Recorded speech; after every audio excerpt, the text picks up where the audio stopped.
Stories that stitch us together is our theme for this evening. And I'm Bill Wein. This is Brian Wyer. Hi, everyone.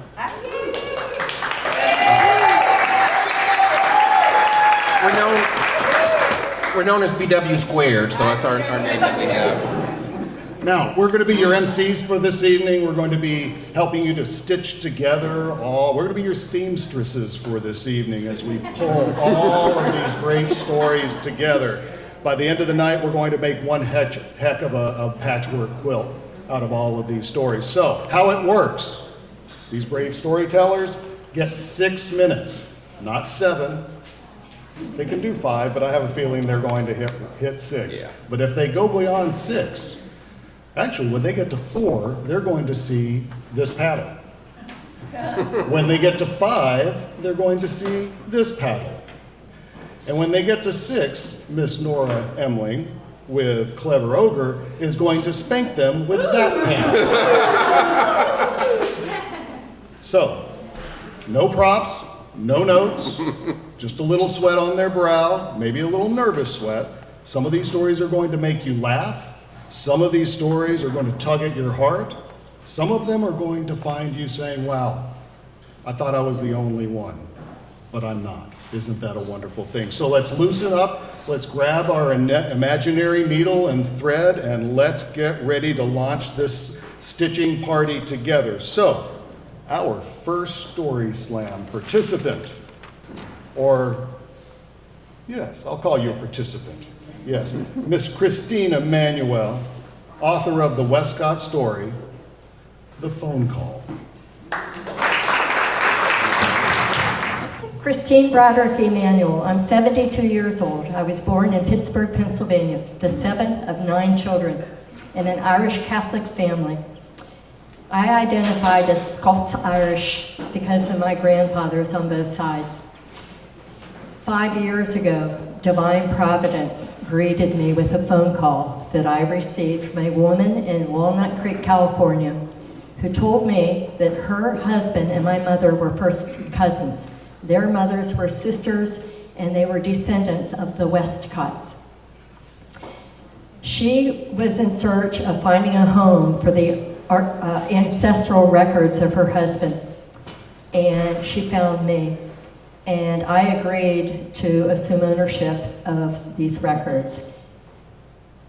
4 boxes arrived at my home in August of 2020. It was an absolute genealogical mother lode. There was so much information that went back in time about my family on my mother's side, something I knew nothing about ever before. Started wading through it. I opted to start writing, and write I did. In January of this year, I published my book. It's a 2-volume set called The Westcott Story, and it's about the enduring spirit of an American family that spans 400 years and 14 generations, beginning with my 9 times great-grandfather, who came from Devonshire, England in the year 1636. It also led to, by the way, being able to trace 22 generations to my 17 times great-grandfather in Devonshire, who was born in the year 1234.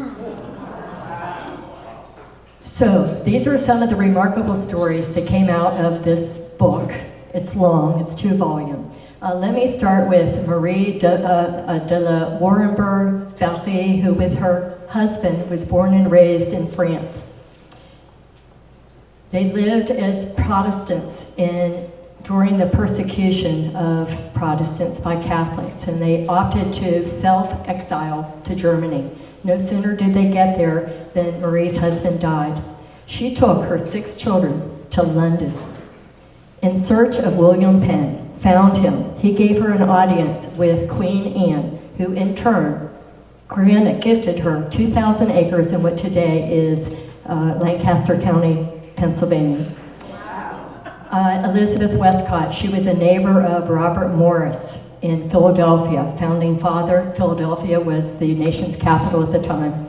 She was a teenager. The Washingtons not infrequently visited her neighbor. She became friends with Martha's grandchildren, the Custuses. They invited her to their home in Mount Vernon. And she, in 1796, penned a letter to her mother describing what was happening as it was happening. She was captivated, especially by a fellow housemate at the time who was the son of the Marquis de Lafayette of France. She was clearly smitten. 2 years later, she came down in Philadelphia with her best friend, yellow fever, at the same time. They died on the same day. They're buried in the same grave.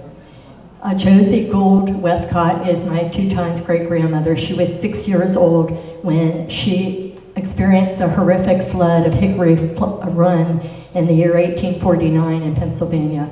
Years later, she wrote the story of that experience. It's in visceral terms, and ultimately what happened from that storm rained day and night for a week, and a dam broke upstream, and it came crushing into the house, lifted the home with 8 kids in it and their mother, and it landed 500 feet away. And she lived through the experience. However, her mother was like, "Where are my children?" And she's trying to account for everyone. She accounted for all but one. It was Lizzie, 11 years old, who perished that day. 2 weeks later, her Josie's infant brother also died from exposure.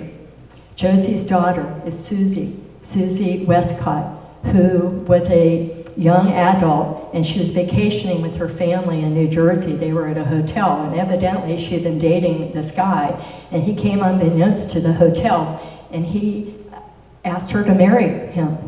And she said no, and the next night he came back, and he asked again, "Will you marry me?" She said no. He pulled out a gun, and he shot her. And then he shot himself, and he dropped to the ground dead, and she survived. How did she do that? I swear to God, from the steel ribbing of her corset and that hourglass figure of hers. She lived to tell the story. I'm here because she lived. And these are just a few of the remarkable stories of my family. There was a quote that really resonated with me, and it was, and is, "There are 3 deaths. The first is when the body ceases to function. The second is when the body is consigned to the grave. The third is that moment, sometime in the future, when your name is spoken for the last time." We are all immortal as long as our stories are told. Keep telling your stories. I feel like I'm a wholer person because, not holier, wholer person, because of what I learned about my family. I knew nothing about the Westcotts, nothing about my maternal lineage previously. And that's my story. Please write your stories, document them, and you will not regret it. Thank you.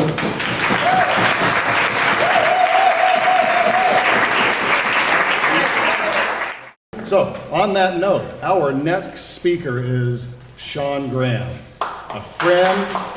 Shawn is an executive at Xerox. He is one of our founding board members for the Equity Project Alliance, the heart of the Story Slam. He brought this here from a very successful Story Slam over in Fairhope. So please welcome Shawn, traumatized by 6th grade history, Graham.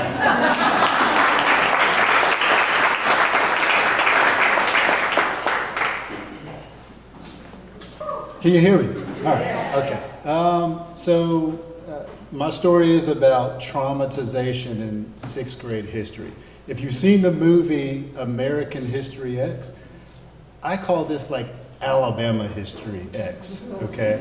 And so I was born and raised, I'm a 5th generation kid out of Fairhope, Alabama. Fairhope is in Bowen County, for those of you who don't know. It is thank you, one person. It is a predominantly white town now. But growing up, it was just us. It was black people. In fact, we founded the city, but people just don't know that because we were there before it was named Fairhope, okay? But the beauty of that time is there was this property in the 1800s. As you know, there wasn't an opportunity for education for black people, during this time, Reconstruction. Well, our family, there's about 4 or 5 families came together, put about 14 acres of land and built the first school. And that school was like a community for us. My mom went there, my grandmother went there. It was an extension of family, but it was 100% black. So they were only used to and accustomed to being around other black people. There wasn't any integration at this time, right?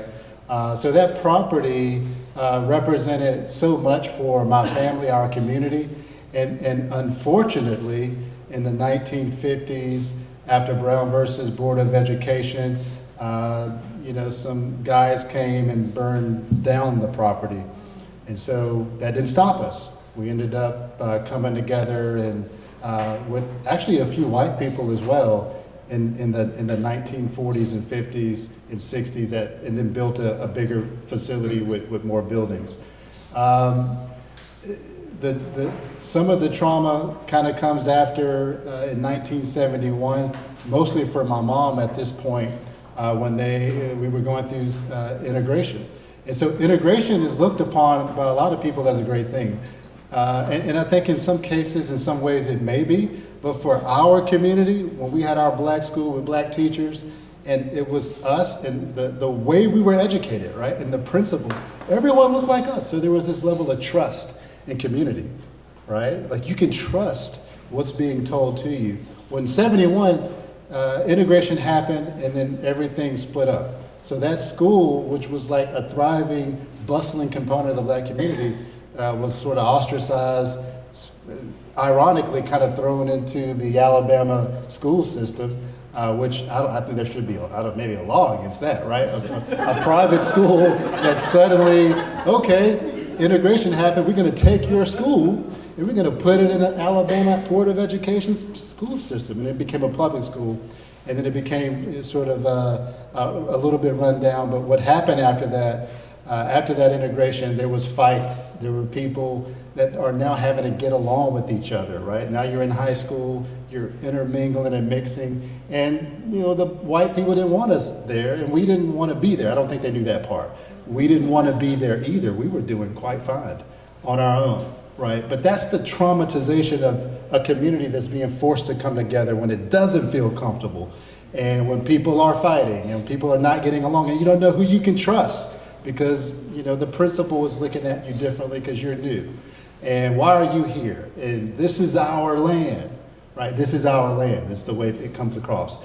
Fast forward a few years later, where that property is dilapidated, left behind, drugs infested, a place in crime and situations that happen across the street. You see police there all the time, windows busted out. It used to be like a place that was called home. And a lot of those African American people that are my family members and other family members and relatives are still there. A lot of the older community, they're still there. And they just would hope and see that property would be restored some way.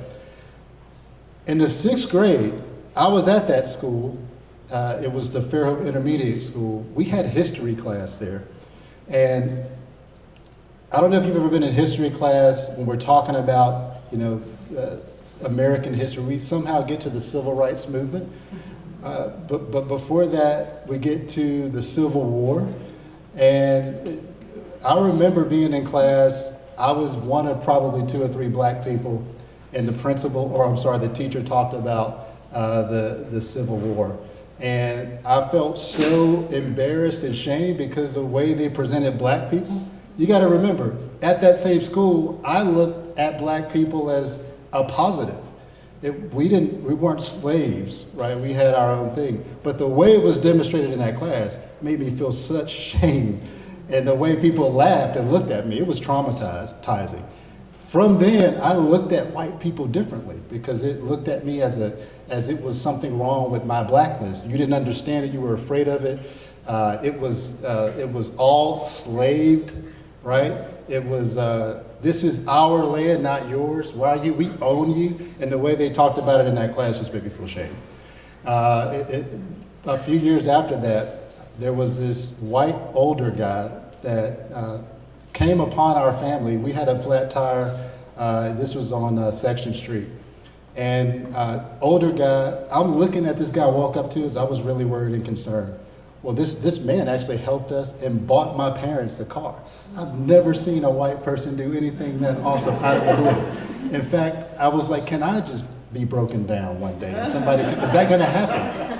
But out of the kindness of his own heart, he bought us a new car because our car was broken down. And from then, that really changed my perspective. Like, hey, there's actually good white people. You can't just cast everything as one group. Because I lost my confidence when I was teased in school, and I was like, I don't think there are really good-hearted people until then.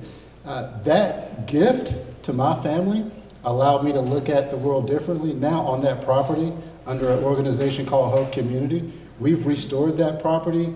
We've had 300 blacks and whites come together to restore that project. We are doing renovation. We're doing a food farm. We do things like Story Slam and other things. But that happened after the trauma, after the healing of one person, y'all, just one man getting out of his car, blessing us that day, changed the entire trajectory of my life. And then I've been able to impact so many people after that.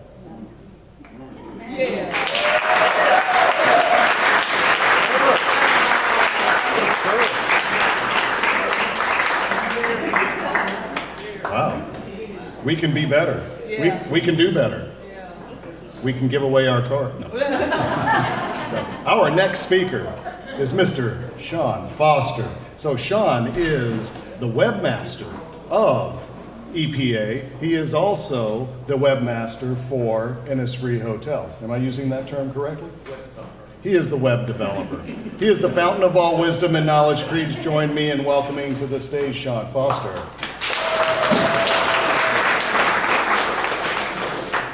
How's everybody doing?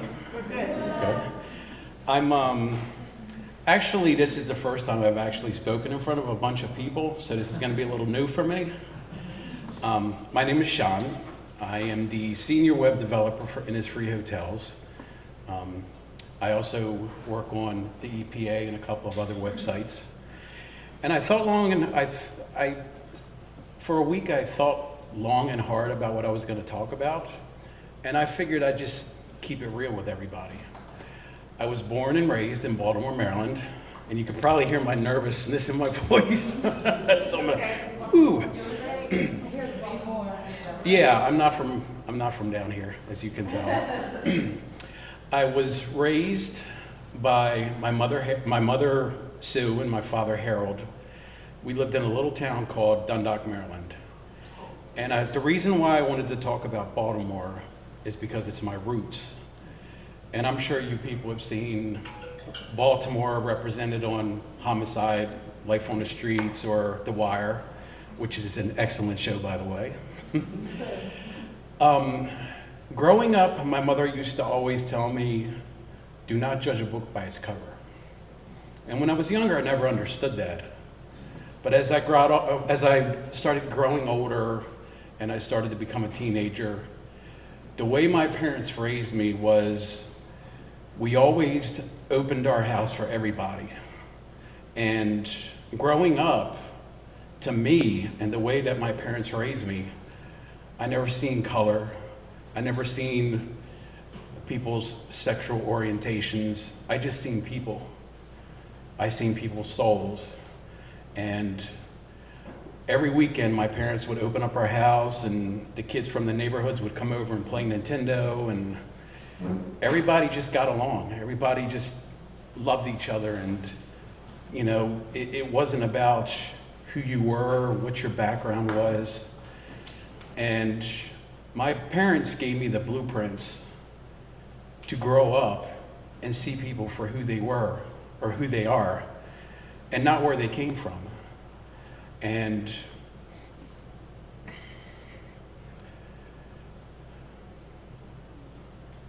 I guess the point of my story is that I want to thank you all for inviting me here, and you can really tell I'm nervous. It's thank you.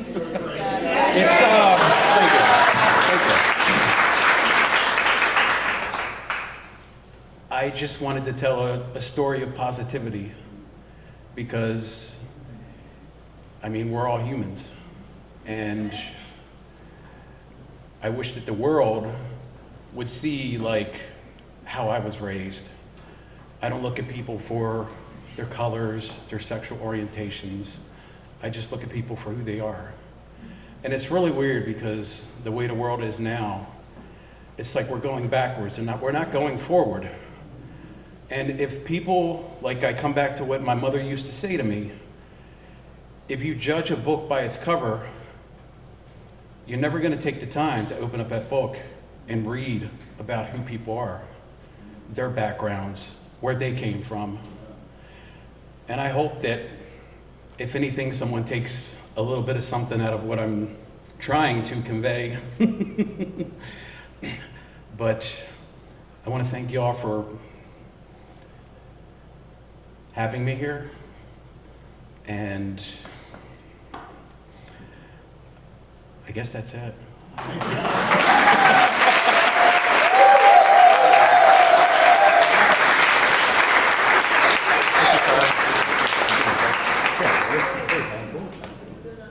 Good evening, everyone. Thank you for being here. Appreciate it. Now we're just going to have a few announcements. First of all, they're going to be handing out some call to action cards. So they'll be handed out, and Dr. Wiley will explain more details on that later for you to fill out. So the call to action cards will be handed out in a few minutes. And I'm Brian Wyer, the Vice President of the Equity Project Alliance, and I want to bring greetings from Julie and Kim McQueen. Julie and Kim are our founders, and Kim is the chairperson of our board. I also want to thank our sponsors. If you look on the back of the page of your agenda, you'll see our sponsors listed. We have the Gold Sustaining Community level, sponsorship level being the Hive, and we have Jan Miller listed as one of our EPA board members and community volunteers, and Baptist Healthcare. And we also have some community in-kind sponsors listed as well in the back of the sheet. So thank you to our sponsors. Please give them a round of applause.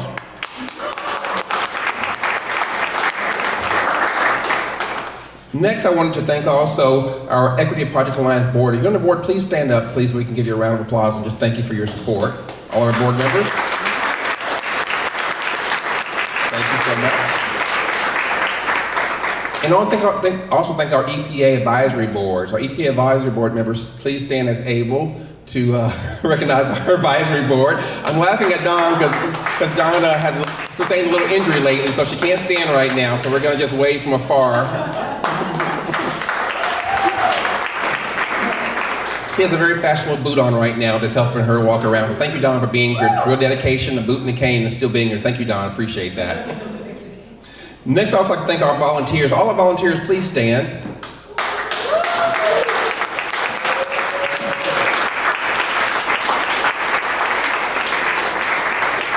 And as they always say, it truly takes a village to make everything happen. A couple hours ago, this room was completely bare. All the tables, the chairs, the food, everything got put in here for the meetings. Thank you all our volunteers to help make sure we had a great night tonight. Next, I wanted to thank the co-founder of Media Tech Direct, Aaron Ball. He's doing the filming for us tonight.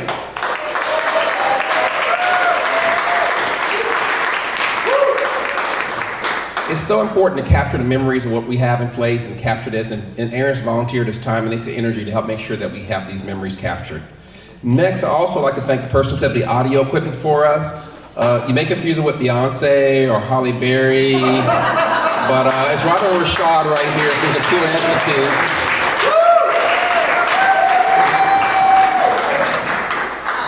She was signing autographs in the parking lot, and had a cowboy hat on, cowboy Carter slash and everything. So but thank you for doing the audio setup, Robert. Really appreciate that. So next, the call to action cards. Are we going to? Not yet. Okay, great. We're changing that. Okay. So next, I'd like to introduce Dr. Wiley. He's going to talk about the EPA a little bit and hand it over to her. Dr. Wiley.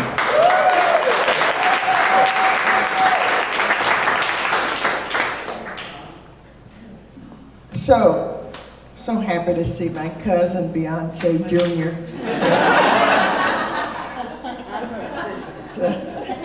And we have her assistant here, but she's so short you can't see her. So thank you all for being here. We're just incredibly excited about, I believe this is our fourth. Katie, am I correct? This is our fourth or third Story Slam. This is our fourth Story Slam, so it's been going strong and we appreciate your support. But that the Equity Project Alliance is about more than sharing stories. Though sharing stories is incredibly important. And I think Shawn said it well when he says, if you don't open the book, in other words, if you don't get to know the person, how do you know who they be? And as we think about this African word that we've used a lot in industry, and now have been talking about that in a listening circle that we're in, there's a group of us who are reading a book called The Crucible of Racism. And we've been having some very deep conversations. One of the things we talked about was Ubuntu, and that is the idea that I see you. And I think too many times that we walk around and we're really not seen. And in fact, often we are dismissed, seen as unimportant, as if you really don't matter. Well, I want you to know the EPA, with the EPA, you matter. The goal of the Equity Project Alliance is to ally ourselves with like-minded folks and some non-like-minded folks, because we believe in the power of change. We believe that when we come together and get to know each other, magic can happen. Shawn's story was such a powerful story of the difference that one person can make. I have been amazed and concerned, quite frankly, in this ever-changing tapestry of interrelationships in the United States of America in 2025. It's concerning. We are the Equity Project Alliance. That word has become a target. What does equity mean? What does equity mean? What does it mean to you? And I've thought about, I've been asked, are you all gonna change your name? No, I don't think so. We're gonna, thank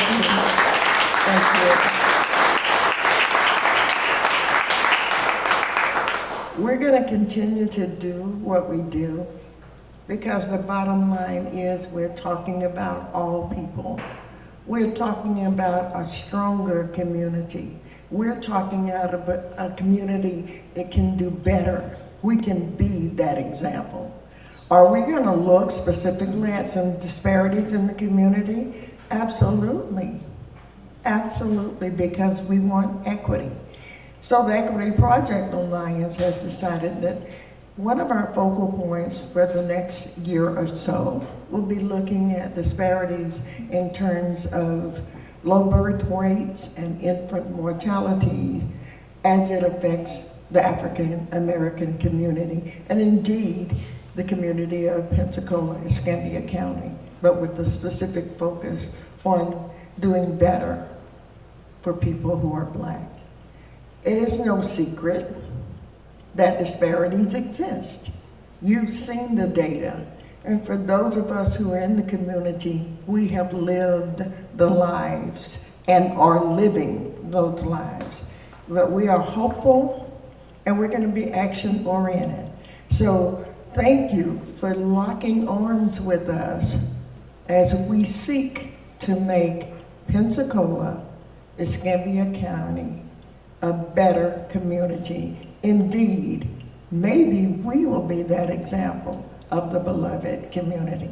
Thank you. Okay. So the other thing I want to tell you that Brian mentioned, there's this call to action thing. He's going to talk about the call to action thing, and then at the end, after this midpoint here, we're going to pass those cards out, and we're going to tell you that we want you to turn them back in. All right, thank you so much.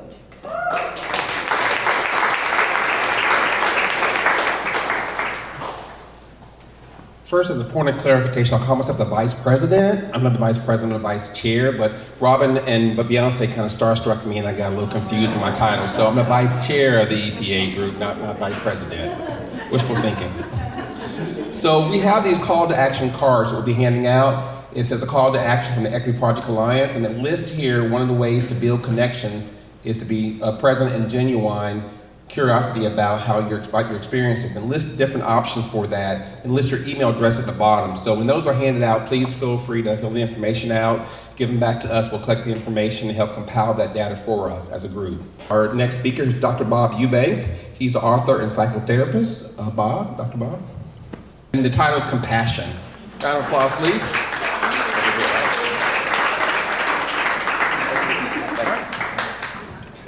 Rob, actually. All right, hold on to your seats. Charlie Dean was a good friend of mine. He was more than that. He's actually like a big brother to me. And when I was growing up, this was in high school. He was several years older than me. He was just the coolest guy that I knew. And he was an artist. He was an athlete and taught me his philosophies on love and life and introduced me to music and all kinds of stuff. So. Through the years, we kind of lost contact. He moved to North Alabama, got married, had kids, and I moved to South Florida, got married. And years later, he called me. It was kind of a random call, and didn't expect it. I heard in his voice that something wasn't right. So I asked, what's going on? And he said, I've been struggling with depression for the past couple of years, and it seems to be getting worse. And so I was early in my graduate studies, didn't know much about depression and all the risks that came along with that. But I did know to end the conversation by just letting him know how concerned that I was for him, and letting him know, just the big question: are you thinking of hurting yourself?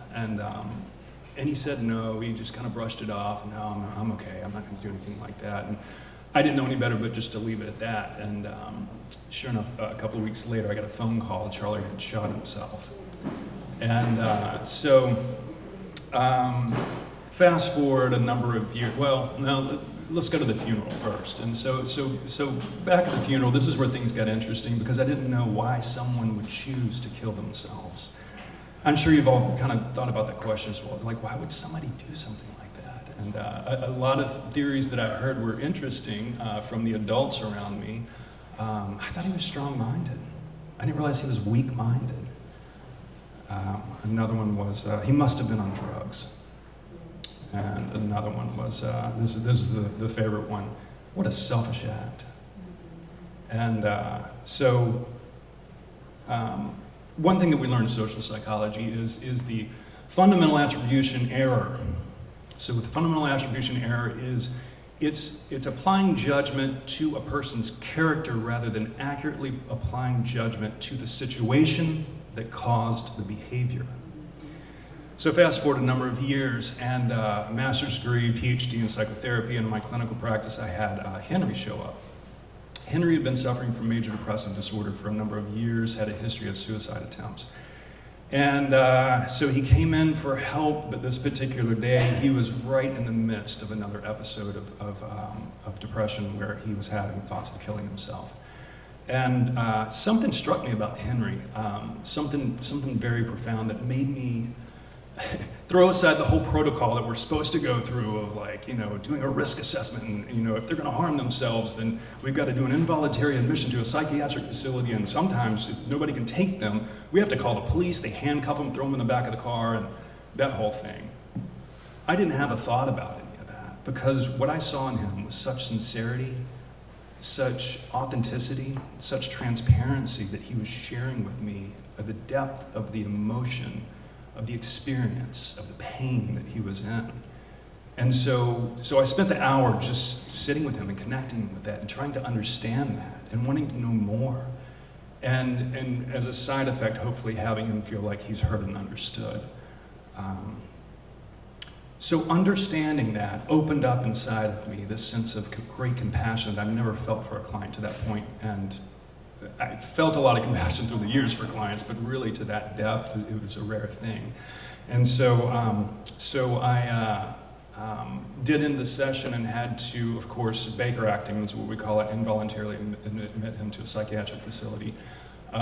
which is just the worst case scenario because people often go in such a vulnerable state and they're so traumatized by that experience because it's so horrible in such a dysfunctional organization and putting people in. Anyway, it's a whole thing. And so it's the last thing that we want to do. But so that was Henry. Fast forward to 2024, last year, me. So I've been struggling with health issues the past couple of years, and doctors have put me on a lot of stuff for a lot of symptoms, and one of my symptoms was chronic fatigue. And the urologist said, hey, we got these testosterone injections, and I knew lots of guys that were on them, and he's like, everybody's on them, people get helped by that, and it's great stuff, and it'd probably really help you with your chronic fatigue, even though I wasn't low on the testosterone scale. And I said, anything that'll help, yeah. So I walked out. Before I walked out, I said, are there any side effects I need to be aware of? He said, no, there's minimum at best, and people rarely complain of them. About 2 months later, I started experiencing 1, 2, 3 days every 6 weeks or so of severe bouts of depression. And guess what that came with? Thoughts of killing myself. So laying on my back deck one evening, after curling up in a fetal position, sobbing for about an hour, for absolutely no reason, I had this realization that I never felt more connected, and this is the theme tonight, of course, I've never felt more connected to the stories of Charlie and Henry than I did at that moment, because I completely got and understood what they were going through, the depth of pain, and how killing themselves made sense. Doesn't mean I agree with it, but it made sense to me. And so, spoiler alert here, I did not kill myself. So just don't worry about that. I'm here. But that's all goes to the compassion and the love and support that I was met with every episode I went through from my wife, Elizabeth, and I always tell her not to cry whenever she talks. She cries a lot. So anyway,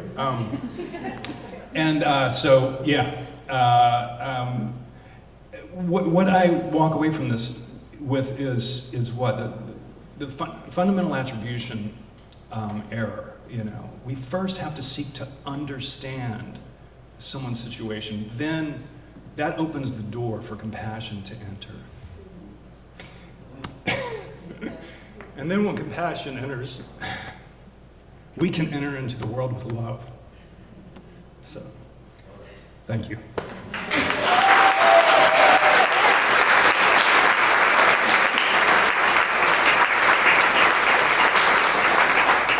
I'm going to jump back in here because I was standing back while Brian was doing such a wonderful job, and Dr. Wiley was doing such a wonderful job, and I saw Quinn back there. He's doing this, and we realized that we missed the bathroom break. So we're going to give you 5 minutes, but before we go, there is something that I need to do, and April, you'll know that I'm not going to miss a moment to do this. Dr. Wiley's not going to beg for money, and I'm not going to beg for money either, but many of you have asked, how do you become a community partner? How can you help us financially to do these things and many others to grow this organization? You'll see your QR code. A penny, $1, $50,000 grant, whatever you got in your pocketbooks, that's fine. No, not now, but at some point in time, when it hits your heart and you have an opportunity, share what you can. It goes far. This young lady right here, stretches every penny, every dollar like you can't believe, and does incredible work with it. So I would be remiss in saying that. 5-minute bathroom break. We'll call you back at what's in 5 minutes.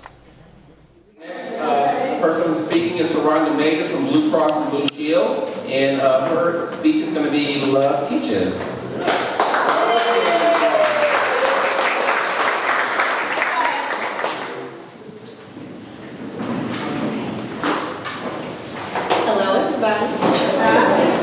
Okay, so my story is going to be about my journey and my relationship with love and how it taught me a lesson.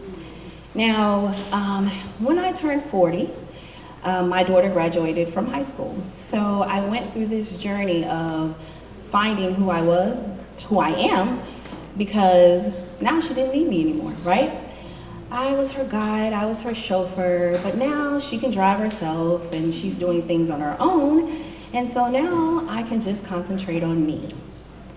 And one of the things that I would do is have conversations with people, and I would admire their stories, just similar to what we're doing now. And all of the conversations would end up talking about love. And I'm like, oh, they don't know my relationship with love. Love don't like me, and I'm not too fond of love. Okay? Love sometimes is not fair. Sometimes you question love, and don't do that, because love will get you back, right? But then I was in one conversation with someone, right? And they said, they were talking about their relationship, and they said that they love the person just because they were who they are. Just for them being them. What a foreign concept. Surely that does not exist. Because in my world, you only love when someone does something for you, and you can do something back for them, right? Not just because. Who loves that way? So then I went through a journey of, why do I love? So I thought about my grandparents. Why do I love them? And why do they love me? So I thought, wow, that's when I learned the word admiration love, where they looked at me and saw their lineage, right? They saw the future, and that's why they loved me. And I loved them because they were fun, right? Going over to grandma and granddad's house, I could do whatever I want to do, stay all out all night, they fed me. That's why I love them. And then I thought about my parents separately. My father, right? He loved because he was the provider. He made sure that we had. And then I would look at him and I was like, wow. Sometimes I saw what was the return on an investment in that love. Now for you bean counters, I'm not talking about money. I'm talking about how did we give him that same love back, right? Because I saw him day and night, selflessly, working very hard for us. But on Father's Day, all he got was a card and breakfast that gave him heartburn. But then on Mother's Day, Mom, she got breakfast, but we didn't cook it. She got a card, and it wasn't homemade. She got perfume, and she got taken out. Wow, love is fair, right? Now, with my mother. Now, my mother, she was strong. She was gonna make sure her girls knew how to stand strong and not depend on anybody. That was my mother's focus. So she made sure that I was strong. That was her love. So I learned those two things from my parents. Then I thought about my sisters, and I'm like, I can't even remember when they came around, or when I was around them. They were just always there. Now, my dad was in the military, so we moved around a lot, and so they were my constants. So I loved them because they were around. So then I went to the Bible, and I started to pray, and then I ran across 1 John chapter 4, verse 8.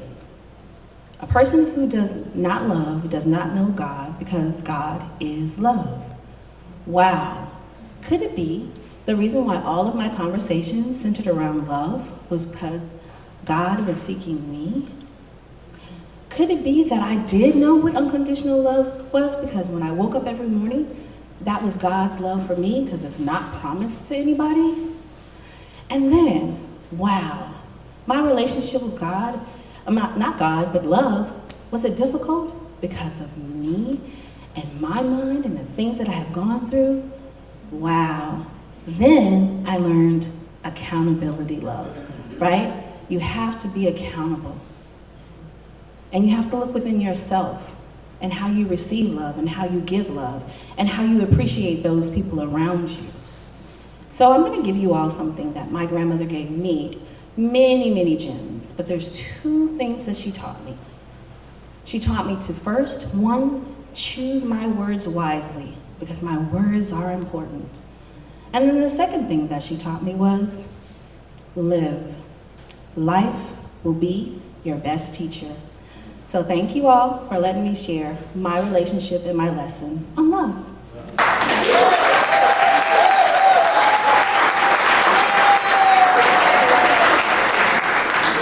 Thank you, Sheronda. Great job.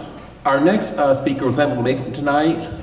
It's Angel Cow, and she had a speech area called Jenny's Legacy. It's what she's part of. So we're going to go next to Pamela Bowen Schwartz. Pamela, and she's going to have an area called Reconnections, and she's a retired educator association past president. Pamela.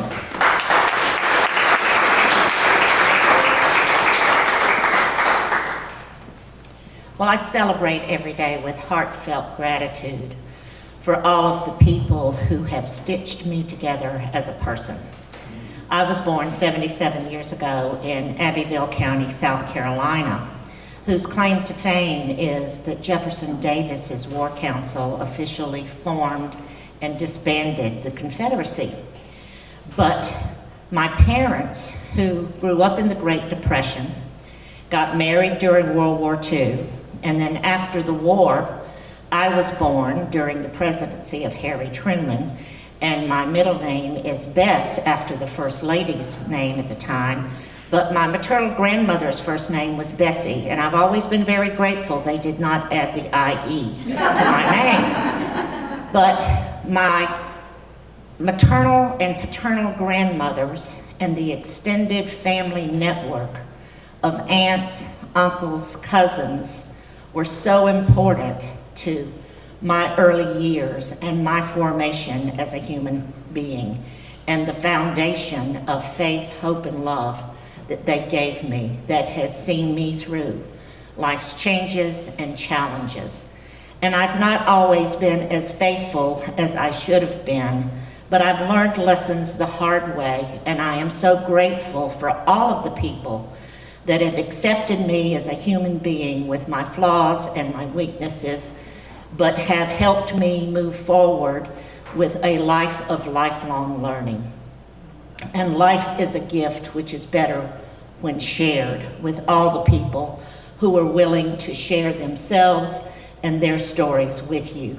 It makes all the difference in the quality of your life with love. And what the world needs now is, as the song goes, is love, sweet love.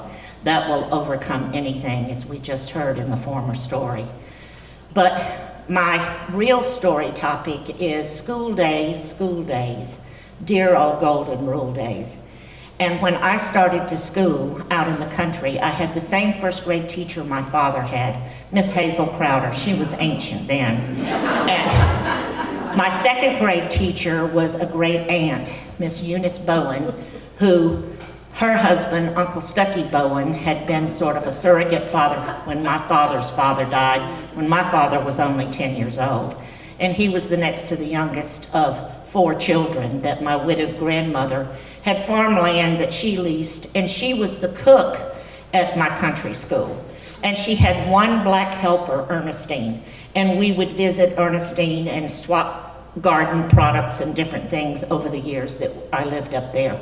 My third grade teacher was related by marriage, Mrs. Mann, and I would get needs improvement on my citizenship, not because I misbehaved, but because I generally was not paying attention to her, and I had a book in my lap and was reading.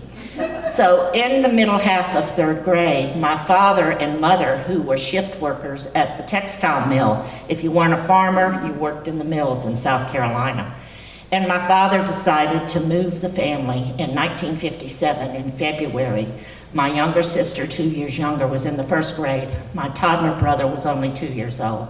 And here we pack up the car and move to the big city of Pensacola, Florida, the city of 5 flags, the Spanish, the French, the British, the Confederate flag, and the United States flag of America.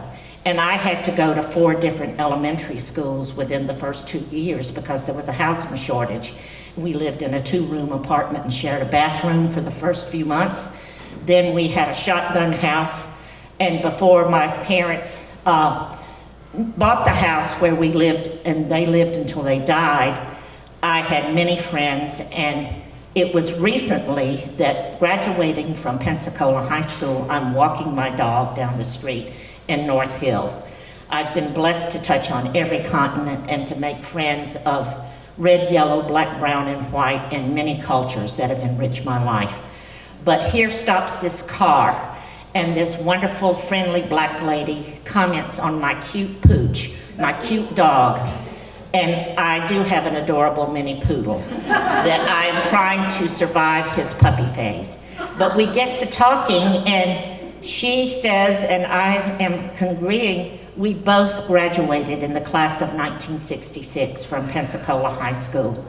But Augusta Simon, who is back over here, I'm so glad to say tonight, and our sharing our time, I never saw her. Classes were large. She was the only black student, had courage to be one of, I believe, 8 black students to desegregate under court order at the time the schools in Escambia County. I never saw her the entire time that I was there.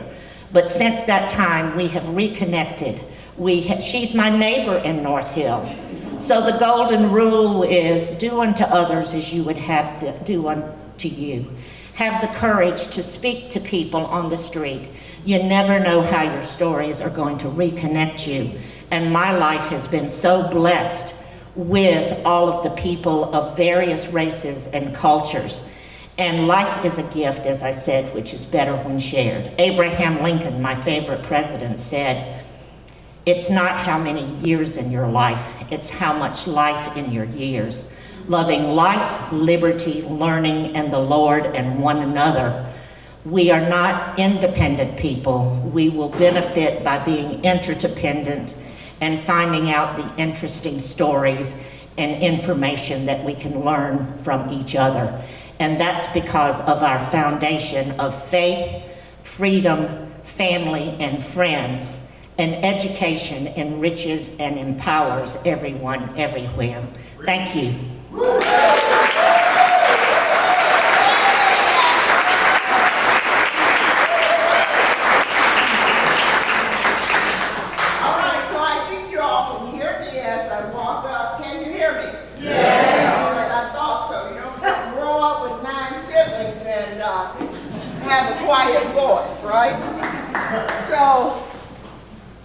In any event, can you hear me better now? Yes. Sure, you're just saying that. But anyway, here's the deal. You were given a card, a call to action card, and some of you have already turned them in. Thank you.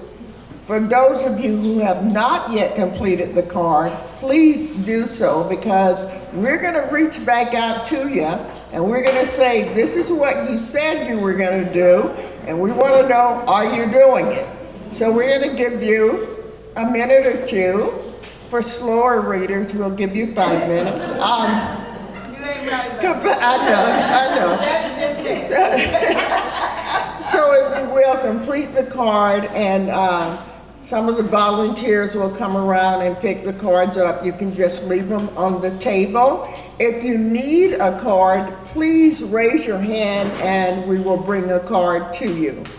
All right, so Rob's hand is up. Anybody else need a card?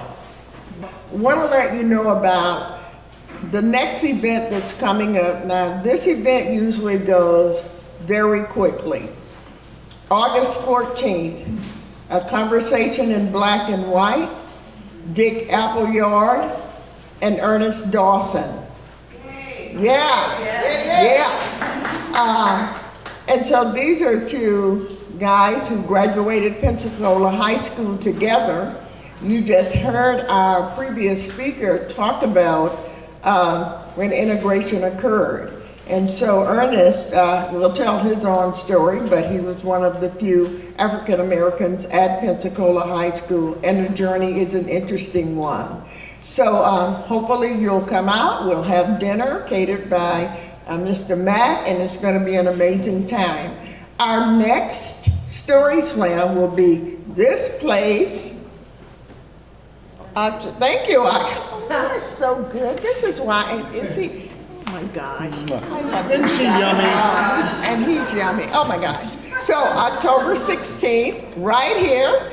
We don't know what the what our theme is going to be yet.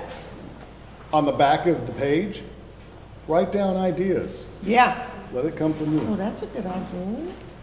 He is so wise. I want to be like him when I grow up. Thank you all for coming. I'm going to turn it back over to, We do one more? oh my gosh, yes. April 21st, 2026 is our next data walk. And it will be at Great Old Little Rock Baptist Church, the same place that we were the last time. So we hope that you'll come out for that. Put it on your calendar. So put it on your That sells calendar. out fast. Thank you, and please, anything else? And we want, one day, we're gonna force Bill to share his story because he has some amazing backgrounds. I've been talking to a lot of you, and don't make me have to do a volunteer situation, right? So, just come on up, sign up, and tell your stories. Thank you for being here. Brian, do you have anything else we need to say?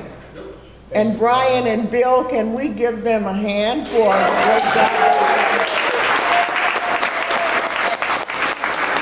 And it's funny, we're all 3 W's here as I think about it. The last names, they've got BW in common, but I have the W in common. So have a great evening. Thanks for coming.